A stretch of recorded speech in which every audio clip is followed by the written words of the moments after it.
Muito boa noite. Hoje gostava de falar aqui um bocado sobre fontes comutadas e fontes lineares. Tenho visto aí bastantes vídeos, muita gente a falar sobre fontes comutadas, fontes lineares e decidi também dar o meu contributo e falar um bocadinho sobre isto. É uma das áreas onde eu me sinto até mais à vontade. Vou dar aí algumas dicas interessantes para dimensionarmos, por exemplo, baterias de condensadores para áudio, os critérios de dimensionamento. Vou falar dos conceitos, como é que funcionam as fontes comutadas, como é que funcionam as fontes lineares, que problemas é que nós temos com as fontes comutadas e com as fontes lineares, as vantagens de uma, vantagens da outra, desvantagens. Vou dar assim um overview, digamos assim, uma palavra muito usada, sobre fontes comutadas e fontes lineares. Vou começar aqui por este transformador, vou apresentar aqui alguns componentes. Este transformador, portanto, isto era um transformador, fui eu que projetei este transformador e o bobinei. Portanto, isto tem muito poucas espiras, era um transformador para uma fonte comutada que nunca chegou a ser realizada. Portanto, foi bobinado em 1999, tem quase, portanto, 20 anos, tem 18 anos, 19 anos. Portanto, está aqui o meu nome, não há dúvidas, fui eu que fiz este transformador. Portanto, isto tem poucas espiras, 25, 7, 25, tem dois primários, só tem um secundário. Tem aqui a tensão de saída do secundário 87 volt, só que isto ia funcionar com uma relação cíclica de 40%, 50%, antes de dar uma tensão para aí 40 e poucos volts. Depois de retificado e filtrado as correntes, primário e secundário. Transformadorzinho para funcionar a 100 kHz para uma potência cerca de 200 watts. Ok? 200 watts neste transformador. Portanto, levezinho, podemos ver. Pequenino. Tenho aqui, por exemplo, um transformador. Este já é um bocadinho mais pesado. Transformador toroidal. Não sei se vamos conseguir ver aqui a potência dele. Mas este é um transformador de 300 VA, está aqui escrito aqui, não se nota aqui muito bem. Portanto, ele é de 2 vezes 25, 6 ampere, portanto, transformador consideravelmente volumoso e pesado. Quem sabe vou usar algum dia destes aí no amplificador áudio que estou a fazer. Bom, aqui uma ponte retificadora, das que eu gosto de usar. Estas pontes retificadoras quadradas que aguentam bastante corrente, nomeadamente em fontes de alimentação lineares, onde os picos de corrente, como vamos ver, são muito elevados, e o uso deste tipo de ponte retificador é um bom princípio, porque tenho visto aí muitos esquemas e circuitos com diodos e não é a mesma coisa, não aguentam tanto quanto estas pontes quadradas. Eu, por acaso, nunca... Já vi uma queimada, mas foi mesmo devido a um abuso extremo, porque isto aguenta mesmo muito. Aqui temos um famoso regulador de tensão, não sei se consegue ver aqui, é um 7924. 7924, um regulador de tensão mais usado para circuitos de pré-amplificadores, circuitos de baixa potência, mas decidi mostrá-lo aqui porque queria mostrar o princípio de funcionamento das fontes lineares e falar um bocadinho sobre potência dissipada e destes dispositivos. E aqui temos uma bateria de condensadores, são 10 condensadores de 3300, portanto isto dá 15.000 mais ou menos, 15, 16.000, mais ou menos 16.500 microfarads. Esta bateria de condensadores também tem para aí 20 anos, devem estar todos estragados, não é? Portanto, isto teve muito pouco uso. Esta placa foi feita, portanto, à base de X-AT e fita cola, mas ficou muito bom depois de envernizado. Este tipo de coisas às vezes não é preciso grande cuidado e fica relativamente robusto. Bom, antes de começar a comparação entre as fontes lineares e as fontes comutadas, portanto circuito linear e circuito comutado, vou só fazer aqui um resumo do que vou falar. Portanto, aqui vou fazer uma breve comparação entre os dois circuitos. Irei falar sobre este retificador de tensão positiva e negativa, portanto simétrico, as formas de onda, a característica não linear da corrente de entrada, portanto a corrente de entrada não é sinusoidal. Qual o impacto disso? Irei ainda apresentar aqui a equação de dimensionamento dos condensadores de filtragem, um assunto que acho que interessa a muita gente que está a fazer o projeto de amplificadores e está a usar este tipo de fonte de alimentação que é muito usado. Depois falarei aqui um bocadinho só sobre qual é que é o impacto na rede e nas cargas que estão ligadas à rede e no próprio transformador devido às características, portanto, da elevada distorção na corrente de entrada deste tipo de fontes. Apresentarei aqui a estrutura de uma fonte comutada, ok? E por fim algumas soluções que podem ser usadas para reduzir, portanto, o conteúdo harmónico da corrente de entrada deste tipo de fontes de alimentação. Vou tentar não levar o tema para um assunto muito teórico, até porque não quero tornar o vídeo muito longo, portanto vai ser uma questão mais prática e de introduzir os conceitos e para que se fique a perceber como é que os circuitos funcionam e qual é que é as vantagens e desvantagens de um e do outro. Ok, aqui em cima temos um circuito, portanto aqui podemos chamar a este fonte linear. Fonte linear porquê? Porque nós vamos introduzir aqui uma tensão na base do transistor. Se introduzirmos, por exemplo, aqui 5.7 relativamente à massa, vamos ter daqui para a saída 5 volts. Portanto, se eu puser aqui uma fonte de 5.7 volts, terei, assumindo que temos uma queda de tensão de 0,7, terei 5 volts na saída. Portanto, se tiver 5 volts aqui na saída, aqui com 5 volts, e existir aqui uma corrente de 1 ampere, terei na saída 5 watts. No entanto, a diferença entre a saída e a entrada também são, portanto, a queda de tensão aqui no transistor também são os mesmos 5 volts da saída, portanto vou ter 5 watts na saída e 5 watts no transistor, portanto vai haver aqui uma potência dissipada no transistor que é igual à potência que eu tenho na carga. Portanto, neste caso eu tenho um rendimento de 50%. Isto é o mesmo efeito que acontece nos amplificadores classe AB. Portanto, há uma tensão aos terminais do transistor, há uma corrente a passar por lá, temos uma potência dissipada. Quando a tensão de saída aumenta, se eu aumentar a tensão de saída, aumentando aqui esta tensão, vamos supor que eu colocaria aqui 8 volts ou 9 volts, se esta tensão de saída aqui subisse para 9 volts, eu passaria a ter muito menos tensão no transistor. Okay? Para a mesma corrente, se eu só tivesse 1 volt aqui, só teria 1 watt dissipado. Portanto, se tiver 9 volts com 1 ampere, 9 watts e aqui 1 volt, portanto 1 watt, o rendimento seria superior. Quanto maior for a tensão de saída, maior é o rendimento. É o fenómeno que temos nos amplificadores, portanto, classe AB. Bom, nas fontes comutadas a coisa funciona um bocadinho diferente, porque os dispositivos que geram a tensão de saída funcionam em condução ou ao corte. Bom, o que é que isso significa? Significa que, por exemplo, tal e qual como neste circuito, quando ele estava a dar a tensão máxima para a saída, esta tensão é reduzida e então as perdas são reduzidas. Esse é o princípio que se quer usar nas fontes comutadas. O que se pretende fazer com estes dois interruptores é gerar uma onda quadrada. Portanto, quando este interruptor fecha, temos 10 volts, eles têm que funcionar alternadamente. Quando este está fechado, este está aberto, senão há um curto-circuito aqui. Portanto, este fecha, temos 10 volts.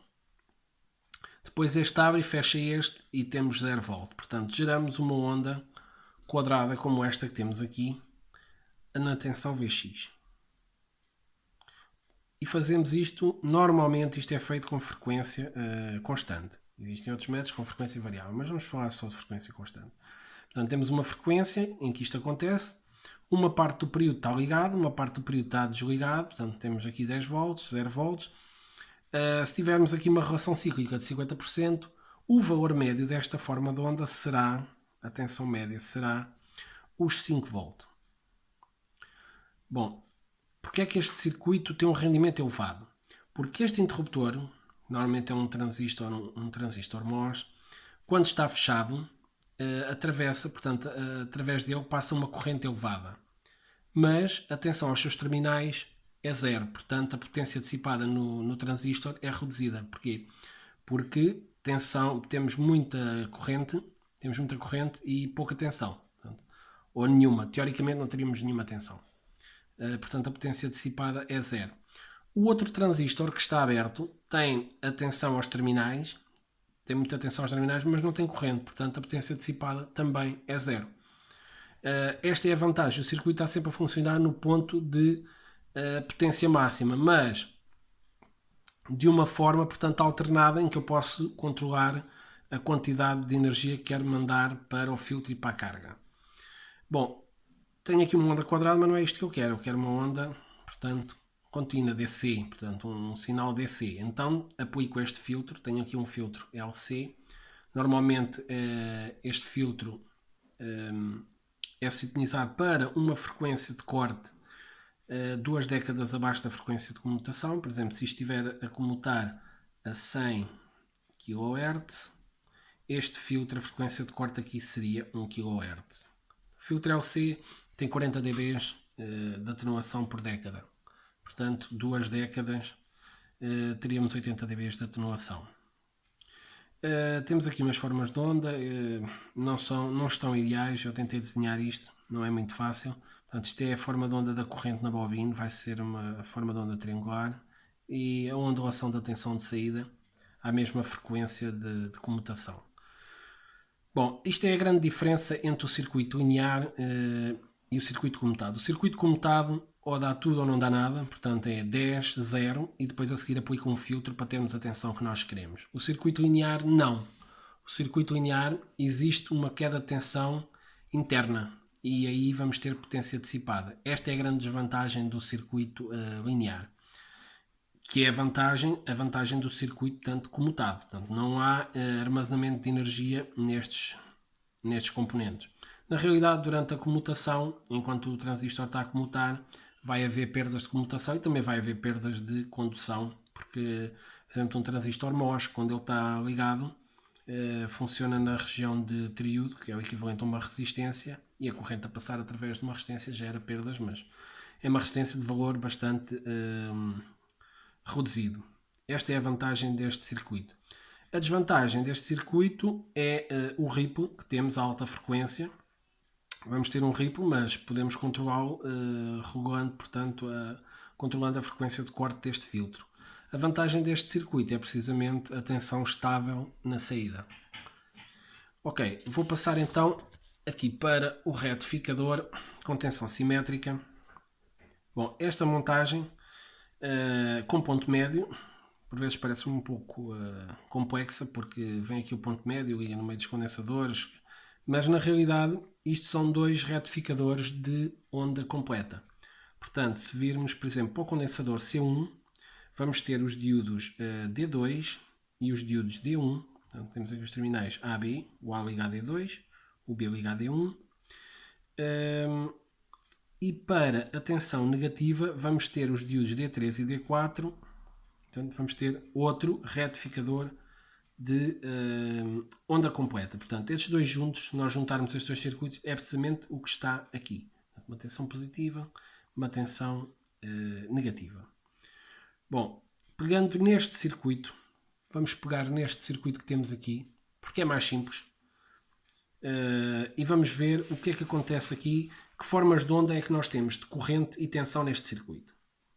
Bom, assumindo que o condensador de saída está carregado neste ponto, quando a tensão no secundário começar a descer, portanto, a tensão aos terminais do condensador vai acompanhar ligeiramente essa tensão, mas a partir de determinado ponto em que essa tensão cai abruptamente, o condensador aqui vai agarrar a tensão nesses dois nós e vai ser o condensador que vai fornecer energia à carga e vai descarregar de acordo com o valor do condensador. Se for um condensador de valor elevado, pode, portanto, descarregar menos.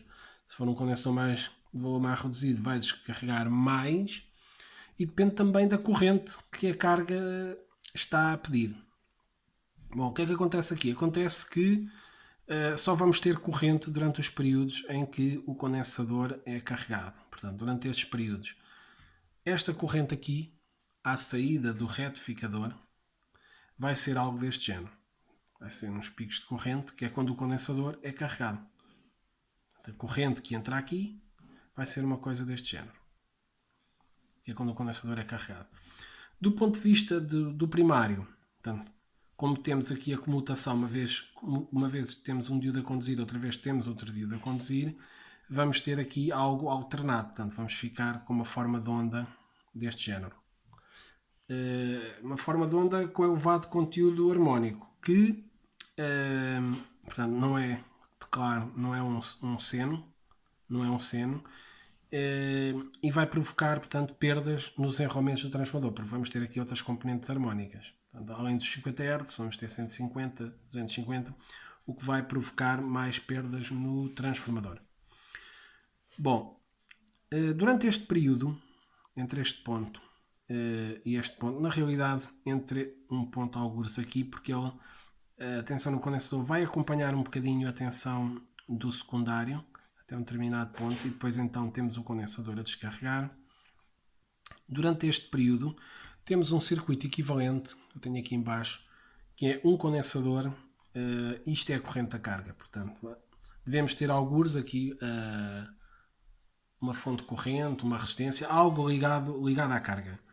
Então, durante este intervalo de tempo entre este seno e este seno, este intervalo de tempo aqui, o condensador é que vai estar a fornecer energia à carga. Portanto, temos aqui, para os que estiverem mais interessados, sabemos que a corrente no condensador é o valor do condensador vezes a derivada da tensão em ordem ao tempo.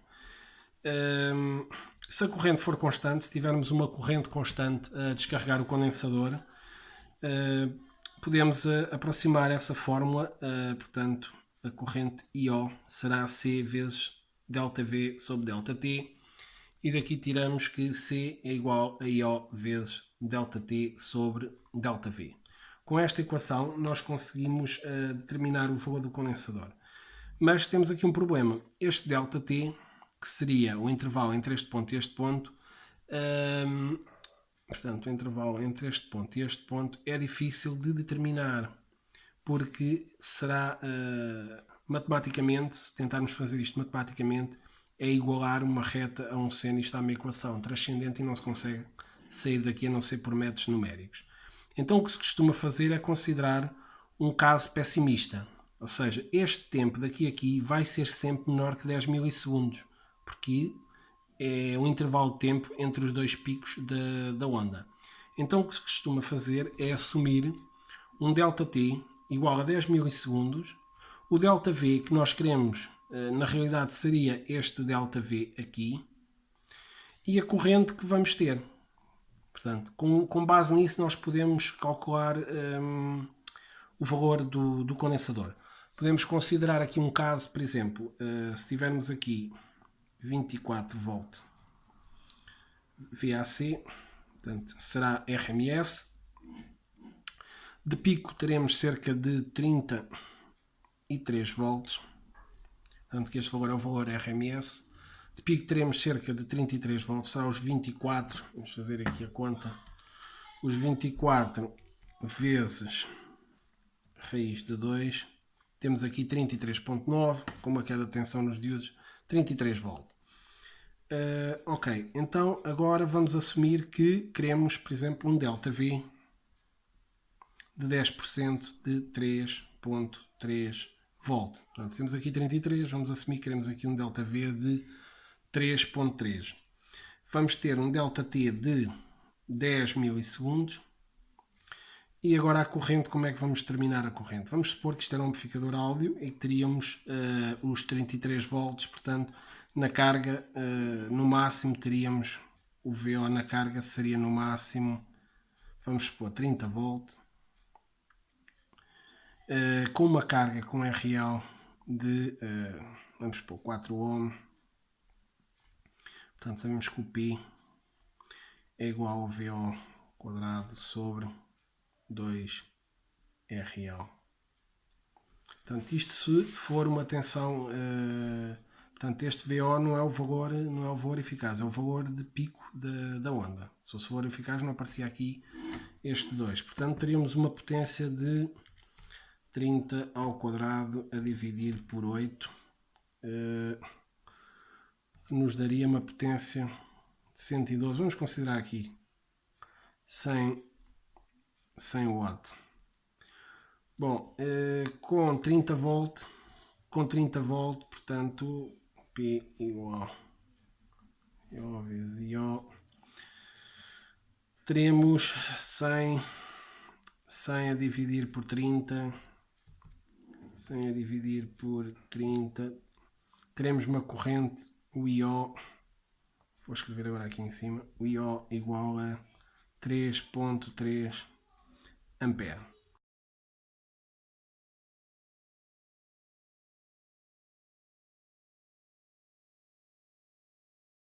Portanto, já temos as nossas variáveis que precisamos aqui para a equação. Temos a corrente, temos o ΔT e temos o ΔV.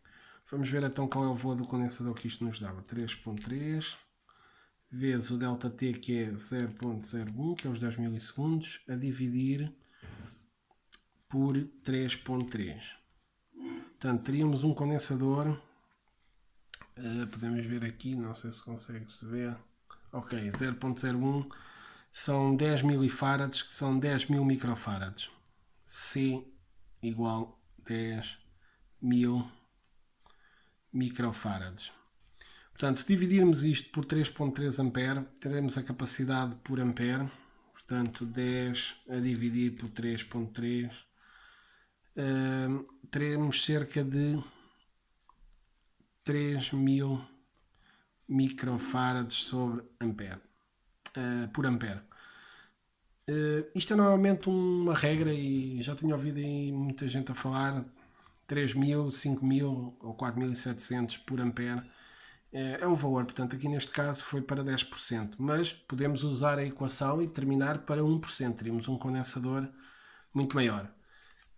Quanto maior for este condensador, do ponto de vista da carga não tem problema, do ponto de vista do comportamento não linear do circuito, podem existir aqui alguns problemas, porque à medida que aumentamos o condensador, portanto, esta tensão vai ficando mais plana, portanto não vai cair tanto à medida que aumentamos o condensador, mas este pico aqui vai aumentar consideravelmente. Embora tenha a mesma área, vai aumentar consideravelmente. Vamos ter mais perdas no transformador, nos enrolamentos do transformador, e vai provocar mais destruição na tensão da rede. Já vamos ver aí mais à frente que existe esse problema.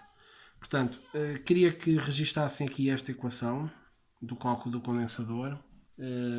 Podem vir a precisar dela para calcular. Ok, portanto, esta corrente que estamos a ver aqui, a azul, é a corrente que vamos ter na entrada do circuito. Esta é a corrente que vamos ter a ser debitada à rede. Bom, qual é o problema disto?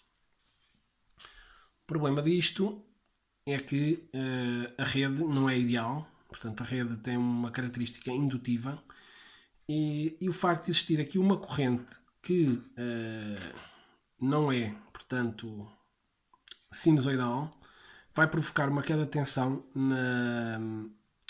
na indutância que temos aqui, portanto em série com a rede, que também não é um seno. No caso em que temos um seno, portanto que é este caso daqui, no caso em que temos uma corrente sinusoidal, vamos ter aqui na carga uma tensão sinusoidal, porque temos aqui um seno menos um seno, há aqui uma queda de tensão sinusoidal, um seno menos um seno, temos aqui um seno. Mas se a queda de tensão não for sinusoidal, porque a corrente não é sinusoidal, a tensão aqui deixa de ser sinusoidal, passamos a ter uma coisa deste género, achatada. Bom, qual é que é o problema disto? O problema disto é que se ligarmos uma carga nestes pontos, portanto, tenho aqui por exemplo um transformador que fosse ligado aqui nestes dois pontos, a tensão no seu primário deixava de ser um seno para ser tipo uma coisa trapezoidal. Este é um problema, portanto temos aqui que seria o espectro desta corrente da corrente de entrada, desta corrente do retificador. Portanto temos a primeira harmónica aos 50 Hz, a terceira harmónica, a quinta harmónica, Eu não representei aqui as pares porque normalmente são muito reduzidas ou até nem existem, podem ser desprezadas, desde que o circuito seja, a corrente seja simétrica, a parte positiva e negativa, não vamos ter harmónicas pares. Outra particularidade que também já vi pessoas a falar aí é sobre a área útil do condutor. À medida que a frequência aumenta, a área útil